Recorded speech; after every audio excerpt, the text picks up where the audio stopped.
所以这个大家要相信科技会让我们的生活变得越来越好啊。然后这是这个我在这个北美拍的一幅照片啊，这个就是落基山脉啊，他们有一个也是一个世界地质公园啊。大家看这个落基山脉啊，落基山脉这个顶上是非常平整的、非常平平的这个沉积岩。这个沉积岩呢，大概就是4亿年啊，4亿年前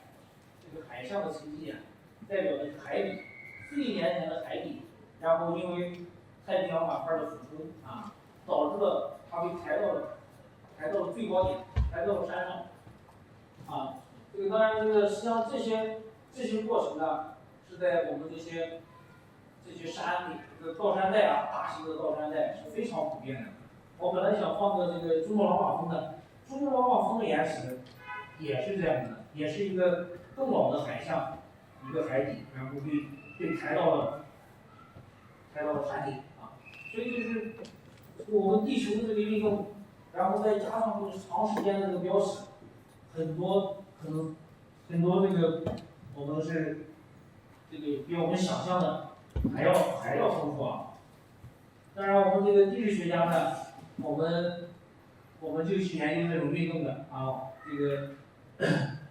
这基本上重建了是这个1亿年以来这个地球的这些运动的过程啊。你可以看到，这个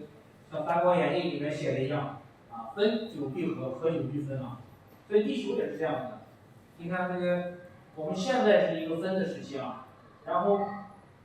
逐渐的这个过程，你看这个非洲跟南美它就拼在一起了啊。所以这个整个地球上呢，这46亿年的演化过程中，它是这个分合是非常普遍的啊。我们举个例子，就是说这个为什么全世界的千斤矿都是形成在这个大概就是3亿多年啊4亿年的这个时间。当时呢，我们研究发现，当时呢，这个整个地球拼在一起了啊，4亿年的时候，然后呢，正好又飘到了赤道，呢，然后就创造了一个这个干旱的条件啊。所以这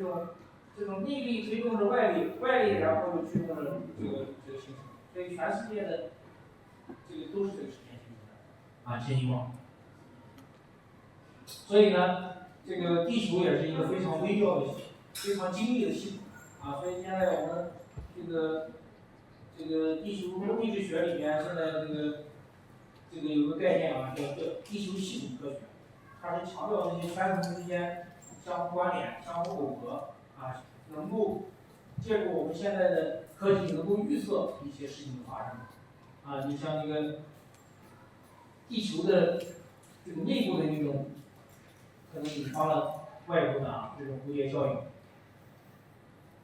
所以我们丹霞山呢，就是这种内跟外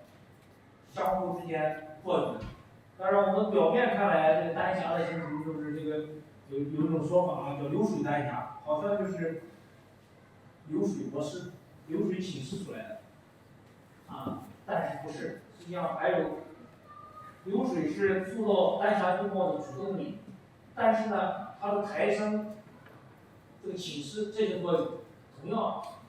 也不能忽视的啊。你看我们这个丹霞山啊，在这个位置啊，在这个位置，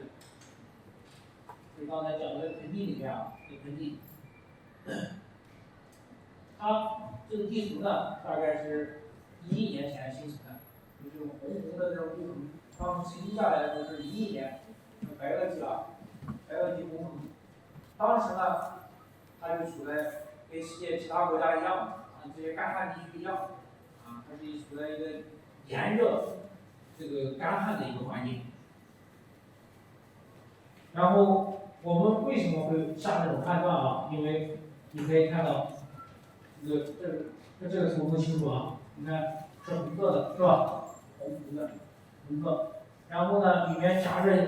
小非常不均匀的这些岩块儿，啊，这叫砾岩啊，砾岩。这个1亿年形成之后啊，经历了一个很长的稳定期，但是呢，这个因为刚才讲的地球的运动啊，抬升也好，侵蚀也好，然后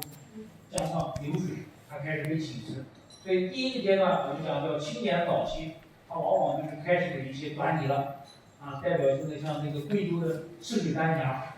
啊，它这个侵蚀量是非常小的。然后随着时间的演进，这个侵蚀量就慢慢的变大，啊，你像我们福建的安岭太子丹霞，它这个侵蚀已经相当有一部分被清掉了啊。侵蚀量可以达到了20%到40%，再进一步的演化啊，到了壮年，这个时候这个形成的丹霞会更壮观啊，这个侵蚀量可以达到40-50%，